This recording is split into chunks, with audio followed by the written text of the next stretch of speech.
أما بعد فأعوذ بالله من الشيطان الرجيم. بسم الله الرحمن الرحيم. وسارعوا إلى مغفرة من ربكم وجنة عرضها السماوات والأرض أعدت للمتقين الذين ينفقون في السراء والضراء والكاظمين الغيظ والعافين عن الناس والله يحب المحسنين والذين إذا فعلوا فاحشة أو ظلموا أنفسهم ذكروا الله فاستغفروا لذنوبهم ومن يغفر الذنوب إلا الله ولم يصروا على ما فعلوا وهم يعلمون صدق الله مولانا العظيم. শ্রদ্ধেয় সভাপতি, উপস্থিত হযরত উলামা ইকরাম, শ্রদ্ধেয় মুরব্বিয়ান আযম ও আমার যুবক ভাইয়েরা, পর্দার আলের মা ও বোনেরা, আল্লাহ তাআলার অগণিত অসংখ্য প্রশংসা, যিনি দয়া করে মেহেরবানি করে আমাকে আর আপনাকে কোরআনে কারীমের নিসবতে, দাওয়াত ও তাবলীগের নিসবতে, জিক্র ও ফিকরের নিসবতে একত্রিত হয়ে কোরআনে কারীম থেকে কিছু কথা বলার শোনার তৌফিক দান করেছেন, এজন্য বলি আলহামদুলিল্লাহ।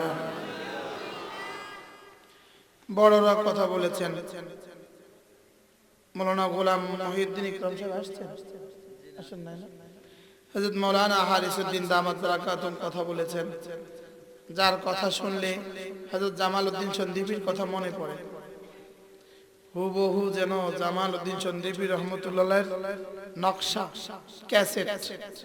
আল্লাহ তাআলা তার হায়াতের মধ্যে বরকত দান করেন। সে কোরআনে কারীম থেকে এবং হাদিস থেকে অগণিত অসংখ্য তথ্য দিয়ে কথা বলতে পারে। আল্লাহ তাআলা তার হায়াতের মধ্যে বরকত দান করেন, তাকে সুস্থতার এক জীবন দান করেন, তার ইলম আমলের মধ্যে আল্লাহ তাআলা আরো বেশি ইজাফা নসিব করেন। আমি আপনাদের সামনে অল্প সময়, রাত তো অনেক হয়ে গেছে, রাত 11টা বেজে গেছে, অল্প সময় আপনাদের সামনে আমার পঠিত আয়াতে কারিমার আলোকে দু চারটা কথা আরজ করব। মেরে ভাইও, আল্লাহ তাআলা জান্নাত কার জন্য বানিয়েছেন? এ হলো প্রথম প্রশ্ন। 2 নাম্বার প্রশ্ন হলো জান্নাত কতদূর? জান্নাত কতদূর? যেমন ধরেন, আপনি যদি কোথাও জায়গা কিনতে যান, প্রথম জিজ্ঞেস করেন, ভাই জায়গাটা কতদূর? প্রথম প্রশ্ন কি বলে? ভাই জায়গাটা 10 শতক। আমি এত বড় কিনতে পারবো না। ভাই জায়গাটা 12 শতক, আমার এত ছোট দিয়ে হবে না। প্রথম প্রশ্ন কি করি বলেন? জায়গাটা কতদূর? তো আমরাও যেন জিজ্ঞেস করলাম, আল্লাহ জান্নাত কতদূর? আল্লাহ তাআলা বলেন, 7 আসমান 7 জমিন যার প্রস্থ। বলেন জান্নাত কতদূর? 7 আসমান 7 জমিন যদি প্রস্থ হয়, তাহলে দৈর্ঘ্য কত হবে? 7 আসমান 7 জমিন প্রস্থ হলে দৈর্ঘ্য কত? আল্লাহ তাআলা ছাড়া কেউ জানে না। মূলত 7 আসমান 7 জমিন কেন বলেছেন আল্লাহ তাআলা? 7 আসমান 7 জমিন বলেছেন এজন্য, এটা আমাদের বুঝের কাছাকাছি, এটা আমাদের বুঝের কি। অন্যথা প্রথম আসমান থেকে প্রথম জমিনের দূরত্ব কত, এটাই তো পৃথিবীর কেউ জানে না। পৃথিবীর তাবৎ বিজ্ঞান একসাথে জমা হয়েও এই আসমান আর এই জমিনের দূরত্ব কত জানে না। তো প্রথম আসমান প্রথম জমিন, দ্বিতীয় আসমান দ্বিতীয় জমিন, তৃতীয় আসমান তৃতীয় জমিন কত বড় হবে আল্লাহ তাআলা ছাড়া তো কেউ জানে না। তা সত্ত্বেও এই কথাটা আমাদের বোধের কাছাকাছি, আমাদের বিবেকের কাছাকাছি হওয়ার কারণে আল্লাহ তাআলা বলেন জান্নাতের প্রস্থ 7 আসমান 7 জমিন। এবার যদি প্রস্থ যদি হয় 7 আসমান 7 জমিন, তাহলে দৈর্ঘ্য আল্লাহ তাআলা ছাড়া আর কেউ জানে না।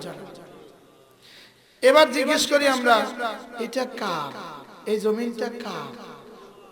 তো আল্লাহ তাআলা বলেন, জান্নাত আমার, বানিয়েছি তোমার জন্য। সুবহানাল্লাহ বলেন। এটা আমার, তবে বানিয়েছি কি?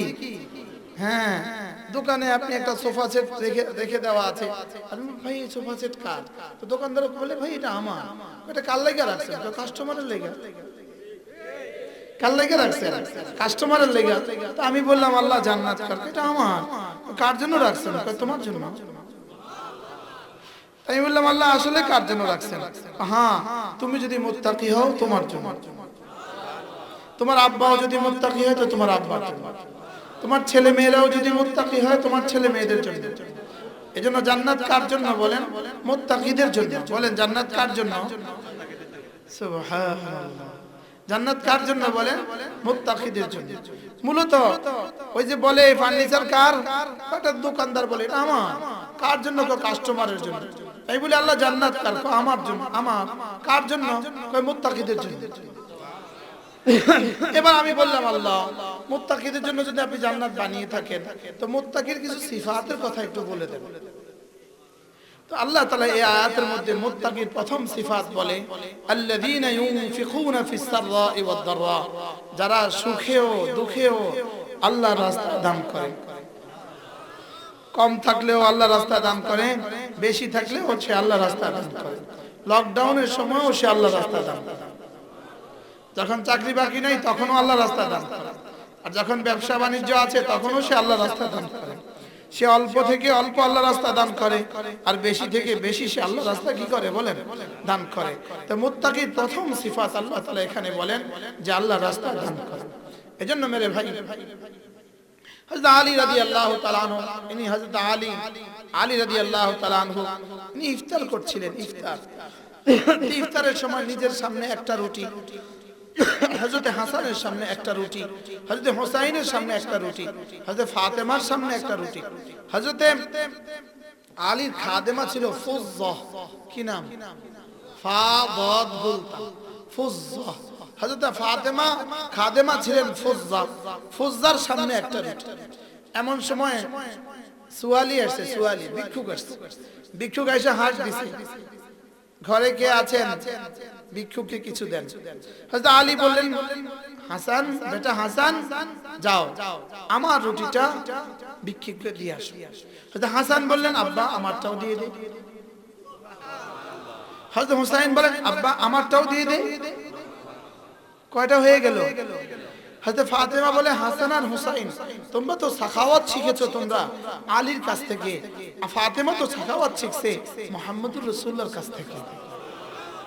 তোমরা আলীর বেটা হয়ে যদি ইফতারের রুটি ভিক্ষুককে দিয়ে দিতে পারো, মুহাম্মদুর রাসূলুল্লাহর বেটি হয়ে আমি পারবো না কেন? বেটা আমারটাও নিয়ে যাও। কয়টা হয়ে গেছে বলেন? চারটা। এবার বান্দি বলে, বেটা হাসান, সাহেবজাদা হাসান, শাহজাদা হাসান, আমারটাও নিয়ে যাও। পরবর্তী তারিখ লিখবে যে আলীর বান্দি সেদিন, পরবর্তী ইতিহাস লিখবে আলীর বান্দি সেদিন দেয় নাই, যেন পরবর্তী ইতিহাস এই কথা লিখতে না পারে আলীর বান্দিও দিয়ে দিয়েছে। কি হয়? এই ছিল সাখাওয়াত। এই ছিল কি বলেন? সাখাওয়াত। এজন্য প্রত্যেক দিন 5টা টাকা হলেও আল্লাহ রাস্তায় দান করবেন, এটা নিয়ত পাক্কা করেন। বলেন ইনশাআল্লাহ। বলেন, এক খিলি পান কম খেয়ে ওই টাকা মাদ্রাসার বক্সে দিয়ে দিবেন। বলেন ইনশাআল্লাহ। হ্যাঁ, আমারে কয় হুজুর আপনি এই কাজ কতদিন করবেন? শুধু কালেকশন, শুধু কালেকশন। আমি কোনো এখন কালেকশন করতাম না, তবে আমি জীবনের শেষ দিনের জন্য কালেকশনের তৌফিক পাই, এটা দোয়া করে দেব। আর আপনারাও যেন জীবনের শেষ দিনও কিছু না কিছু আল্লাহর রাস্তায় দিতে পারেন, এই দোয়া করবেন। এক হাদিস, আজীব এক হাদিস, রাসূল করিম সাল্লাল্লাহু আলাইহি ওয়াসাল্লাম বলেন, লাম্মা খালাকাল্লাহুল আরদা, আল্লাহ তাআলা যখন জমিন বানাইলেন, ফাতামিদুল আরদ, জমিন হেলতেছিল, দুলতেছিল। তো ফেরেশতা জিজ্ঞেস করলেন, আল্লাহ এটা কি বানালেন আপনি? এটা নড়ে কেন? এটা নড়ে, এটা নড়ে, এটা দুলে কেন? তো আল্লাহ তাআলা ফাখালাকাল্লাহুল জিবাল, আল্লাহ তাআলা এবার পাহাড় বানায়া দিলেন, আর জমিন থেমে গেল। সুবহানাল্লাহ। ফেরেশতা জিজ্ঞেস করলেন, আল্লাহ হাল আজাবু মিন যালিক, এই বিশাল বড় জমিনকে পাহাড়ের পেরেক দিয়ে আপনি থামায়া দিলেন। এই পাহাড়ের চেয়ে শক্তিধর কোনো কিছু কি আপনি বানিয়েছেন? আল্লাহ তাআলা ফাখালাকাল্লাহুল হাদিদ, এবার আল্লাহ তাআলা লোহা বানাইলেন। দেখো লোহা দিয়ে কিভাবে পাহাড়কে চূর্ণ বিচূর্ণ করে ফেলা যায়। সৌদি আরবের লোহার পাহাড় কাটে কিনা লোহা দিয়ে, বলেন? হ্যাঁ, পাহাড় লোহা দিয়ে কাটে কিনা? লোহা দিয়ে পাহাড় কেটে ফেলা যায়। হ্যাঁ, ফেরেশতা বলল হাল আজাবু মিন যালিক, এর চেয়ে আশ্চর্য কিছু কি আপনি বানিয়েছেন? ফাখালাকাল্লাহুন নার, এবার আল্লাহ তাআলা আগুন বানালেন। আগুন বলে দেখো লোহা আগুনে দাও তো আগুন লোহাকে গলিয়ে পানি বানায়। আচ্ছা আল্লাহ, এর থেকে আশ্চর্য কিছু কি আপনি বানিয়েছেন? ফাখালাকাল্লাহুল মা, এবার আল্লাহ তাআলা পানি বানাইলেন। যত ভারী আগুন হোক পানি ঢেলে দাও, নিভে গেছে। সুবহানাল্লাহ। যে আগুন লোহাকে গলায় পানি বানায় দিল, ওই আগুনকে পানি নিভায় দিল। ফেরেশতা জিজ্ঞেস করলেন আল্লাহ হাল আজাবু মিন যালিক, এর চেয়ে আশ্চর্য কিছু কি আপনি বানিয়েছেন? ফাখালাকাল্লাহুল হাওয়া, এবার আল্লাহ তাআলা বাতাস বানিয়েছেন। দেখো আমি বাতাসের মধ্যে এত শক্তি দিয়েছি, পৃথিবীর মাশরিক থেকে মাগরিব, পূর্ব প্রান্তের পানিকে পশ্চিম প্রান্তে পৌঁছিয়ে দেয় বাতাসে, পশ্চিম প্রান্তের পানিকে পূর্ব প্রান্তে পৌঁছিয়ে দেয় বাতাসে, জমিনের পানিকে আসমানে তুলে নেয় বাতাসে। কি টনে টনে বৃষ্টিকে মেঘকে বাতাসে হাঁকায়া হাঁকায়া বঙ্গোপসাগর থেকে কুমিল্লা নিয়ে আসে। কি হয়? ফেরেশতা আল্লাহ হাল আজাবু মিন যালিক, এর চেয়ে আশ্চর্য কিছু কি আছে? তাইলে বোঝা গেছে পৃথিবীর সবচেয়ে বেশি শক্তিধর বাতাস। পৃথিবীর বস্তুর মধ্যে সবচেয়ে শক্তিধর কি বলেন? বাতাস। সবচেয়ে শক্তিধর বাতাস। বাতাসের চেয়ে শক্তিশালী কিছু কি আছে? এবার আল্লাহ তাআলা বলেন হ্যাঁ, রাজুলুম মুমিন ইযা তাসাদদাকা বিয়ামিনিহি ওয়া লাম তা'লাম শিমালুহু, কোন মুমিন যখন ডান হাতে সাদাকা করে বাম হাতে জানে না, এটা বাতাসের চেয়ে শক্তিশালী। এজন্য আন্না সাদাকাতা তুতফিউ গাদাবার রাব কামা ইউতফিউল মাউ আন-নার, রাসূল বলেন সাদাকা আল্লাহ তাআলার গুসাকে এভাবে নিভিয়ে দেয় যেভাবে পানি আগুনকে নিভিয়ে দেয়। সুবহানাল্লাহ। প্রতিদিন কিছু না কিছু করবেন। মনির ভাই বলছে, আমার এই আঙ্কেল আলহামদুলিল্লাহ যেখানে যায় সেখানেই দান করে। আলহামদুলিল্লাহ বলেন আলহামদুলিল্লাহ। এই মনির ভাই কি বলছি বলেন? প্রতিদিন কিছু না কিছু দান করেন। হুজুর কি হয়ে গেল? এই কথাগুলো কেন মনে হচ্ছে? একদিন হযরত আলী রাসূল করিম সাল্লাল্লাহু তাআলা আলাইহি ওয়াসাল্লাম সিদ্দিক আকবরকে জিজ্ঞেস করলেন, আচ্ছা আবু বকর, তোমার কাছে পৃথিবীর সবচেয়ে বেশি পছন্দনীয় বস্তু কি কি বলো তো?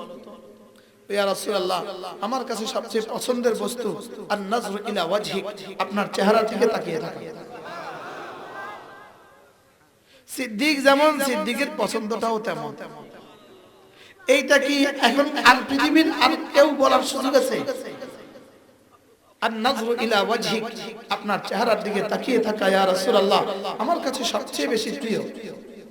আচ্ছা এরপরে ইয়া রাসূলুল্লাহ আল ইনফাকু আলা আমরিক, আপনি যেখানে যেখানে দিতে বলেন, এখানে এখানে দান করা, সেখানে সেখানে দান করা আমার কাছে পৃথিবীতে সবচেয়ে বেশি প্রিয়। আচ্ছা আর কিছু? হ্যাঁ, বিনতি ফি বাইতিক, আমার বেটি আয়েশা আপনার ঘরে, এটা আমার পৃথিবীর সবচেয়ে বেশি পছন্দের বস্তু। সিদ্দিক আকবর তো সিদ্দিক আকবর, তার পছন্দ সিদ্দিক। সিদ্দিক আকবর যেমন ফার্স্ট ক্লাস ফার্স্ট, তার পছন্দ ফার্স্ট ক্লাস ফার্স্ট। সুবহানাল্লাহ। এজন্য আল্লাহর রাস্তায় দান করা এটা মুত্তাকির প্রথম সিফাত বলেছেন। সুবহানাল্লাহ।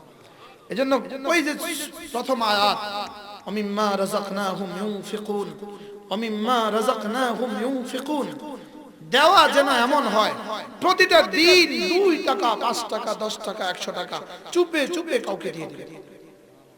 সুবহানাল্লাহ। আপনি কোন গরিবের হাতে তুলে দিলেন, মাদ্রাসায় তুলে দিলেন, মসজিদে তুলে দিলেন, এভাবে দিচ্ছেন তো? হুজুর হুজুর হাত দেখা, হাত দেখা, এভাবে দিচ্ছেন তো? এই হাতে পড়ার আগে রবের হাতে পড়ে গেল। আঙ্কেল কি কোন?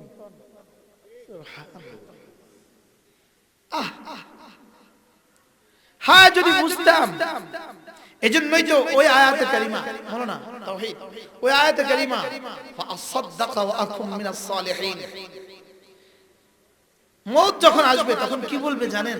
আল্লাহ লাউলা আখারতানি ইলা আজালিন করিব ফাসাদদাক ওয়া আকুম মিনাস সালিহিন। আল্লাহ যদি একটুখানি বিলম্ব করে দিতেন, আরেকদিন যদি সুযোগ দিয়ে দিতেন, আরেক বিকেল বেলা যদি দিয়ে দিতেন, আরেক সন্ধ্যা বেলা যদি দিয়ে দিতেন, আরেকটা রাত যদি দিয়ে দিতেন, আমি কিছু সাদাকা করে আসতাম। আল্লাহ আসছে মেম্বার সাহেব কি কর, উফ কি কথা। ফাসাদদাকা এখানে এটা বলে নাই, ফাউসাল্লিয়া এখানে এটা বলে নাই, ফাসুমা এখানে এটা বলে নাই, ফাআতলুয়া এখানে বলেন ফাসাদদাকা লাউলা আখারতানি ইলা আজালিন করিব। একটু সময় যদি আমাকে দিয়ে দিতেন, ফাসাদদাকা আমি আরো কিছু সাদাকা করে আসতাম। আজি সাহেব কি কর, হাফিজ সাহেব আরো কিছু সাদাকা করে আসতাম, ফাসাদদাকা আরো কিছু সাদাকা করে আসতাম, ওয়া আকুম মিনাস সালিহিন, ওয়া আকুম মিনাস সালিহিন। আর যদি সুযোগ দেন, একটু যদি সুযোগ দিতেন, আমি নেককার হয়ে আসতাম। সুবহানাল্লাহ, আমি কি হয়ে আসতাম, নেককার হয়ে আসতাম। এবার আল্লাহ তাআলা কি বলেন, এরা পড়া লা ইউআখিরুল্লাহু নাফসান ইযা জাআ আজালুহা, না না তোমার সময় শেষ হয়ে গেছে, আর টাইম দেওয়া হবে না। আর কি দেওয়া হবে না? এই আমরা যখন মেট্রিক পরীক্ষা দিছি, দাখিল পরীক্ষা দিছি, শেষ সময় একদম 1টা বাজে ঘন্টা শেষ। আচ্ছা 1টার পর আর লিখতে দেয়নি, হ্যাঁ টাইম শেষ, কাগজ টান দেয় কিনা বলেন? স্যার অঙ্কের রেজাল্টটা বয় দিকো না, হবে না, দাও কি বলে আল্লাহ তাআলা বলেন, আপনি লা ইউআখিরুল্লাহু নাফসান ইযা জাআ আজালুহা আল্লাহু খাবীরুম বিমা তা'মালুন।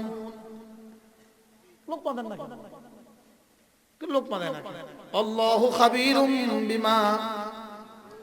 বিমা তা'মালুন, আল্লাহু খাবীরুম বিমা তা'মালুন। রব্বুল আলামিন বলেন, এসে যাবে যখন, সময় দেওয়া হবে না তখন। আল্লাহ বলেন, মউত এসে যাবে যখন, বলেন না সময় দেওয়া হবে না তখন। এতদিন কি করেছো আমি সব জানি। আল্লাহ